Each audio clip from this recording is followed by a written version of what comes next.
Welcome to Shri Bhagwati વિદ્યાલય.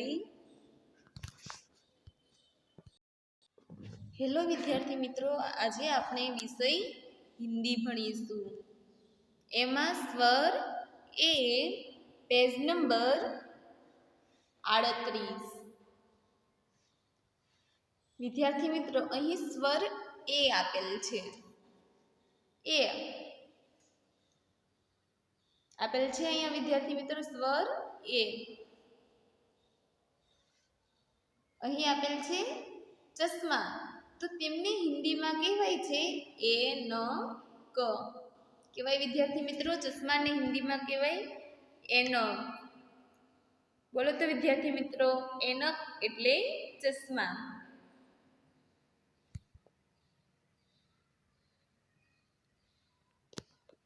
બાજુમાં ચિત્ર આપેલ છે એરાવતનું, તો તેમને હિન્દીમાં કહેવાય એરાવત. એરાવત એટલે એરાવત. ને એરાવતને આપણે ગુજરાતીમાં પણ હાથી કહીએ છીએ ને. એરાવત એ કહેવાય અને હાથી પણ કહેવાય. સમજ પડી વિદ્યાર્થી મિત્રો? જો એનક એટલે ચશ્મા, એરાવત એટલે એરાવત. પછી તેમનું નીચેનું જોઈએ.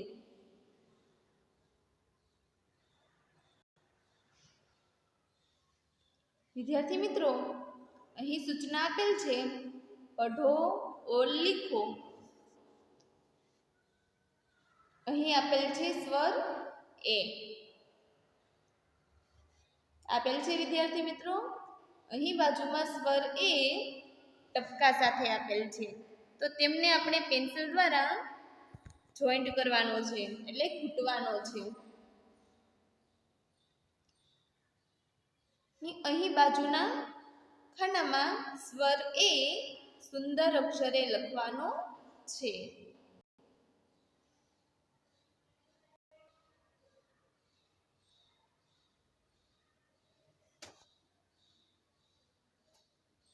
તે લખાઈ જાય પછી અહીં નીચે આપેલ છે અક્ષર પઢો ઓર લીખો.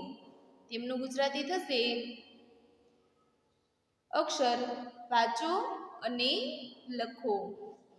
વિદ્યાર્થી મિત્રો, અહીં કૌંસની અંદર આપેલ છે ક પ્લસ બે માત્રા બરાબર કઈ. કને બે માત્રા કઈ થાય વિદ્યાર્થી મિત્રો? હા. અહીં નીચે કલમ આપેલ છે. જો અહીં કને બે માત્રા કઈ, શું વંચાશે? કઈ. ખને બે માત્રા ખઈ, ગને બે માત્રા ગઈ. એવું વંચાય વિદ્યાર્થી મિત્રો. પણ આપણે વાંચવામાં કને બે માત્રા કઈ એ રીતના નથી વાંચવાનું. આપણે વાંચવાનું છે કઈ, ખઈ, ગઈ, ઘઈ, ચઈ. એ રીતના વાંચવું પડશે. વિદ્યાર્થી મિત્રો, અહીં તેમની નીચે ટપકા દ્વારા કઈ, ખઈ, ગઈ, ઘઈ એવું આપેલું છે. તો સૌપ્રથમ તેમને ઘૂંટવાનું છે અને તેમને નીચે બે લાઈન આપેલી છે, અહીં અને અહીં. તેમાં પણ કઈ કઈ બે વખત લખવાનું છે, ઉપર નીચે.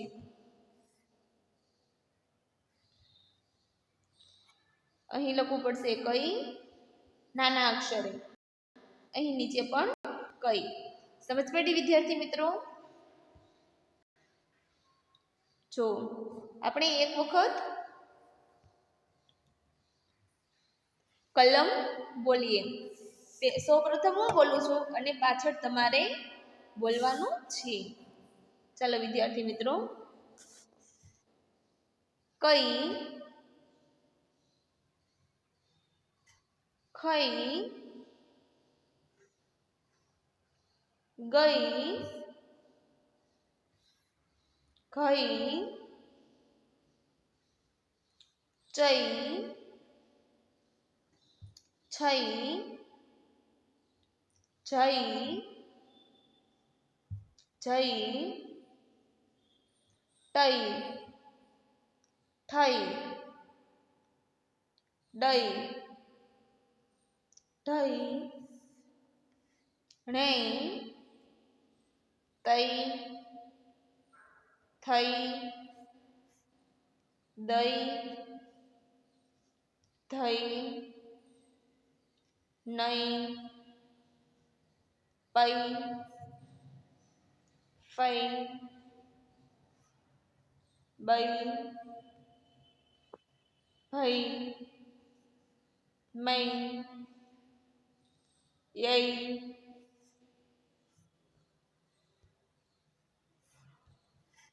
રઈ લઈ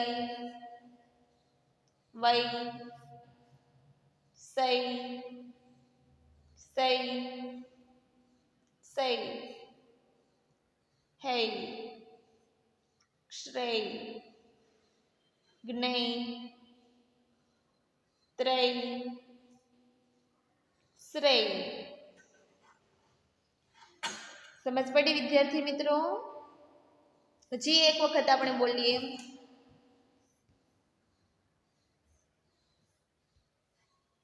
કઈ ખઈ ગઈ ઘઈ ચઈ છઈ જઈ જઈ તઈ થઈ દઈ ઢઈ ણેઈ તઈ થઈ દઈ ધઈ નઈ પઈ ફઈ બઈ ભઈ મઈ યઈ રઈ લઈ વઈ સઈ સઈ સઈ હૈ શ્રેય જ્ઞેય ત્રય શ્રેય સમજ પડી વિદ્યાર્થી મિત્રો હવે તમારે ઘરે પણ આ કલમ 2 વખત બોલવાનો છે. અસ્તુ વિદ્યાર્થી મિત્રો.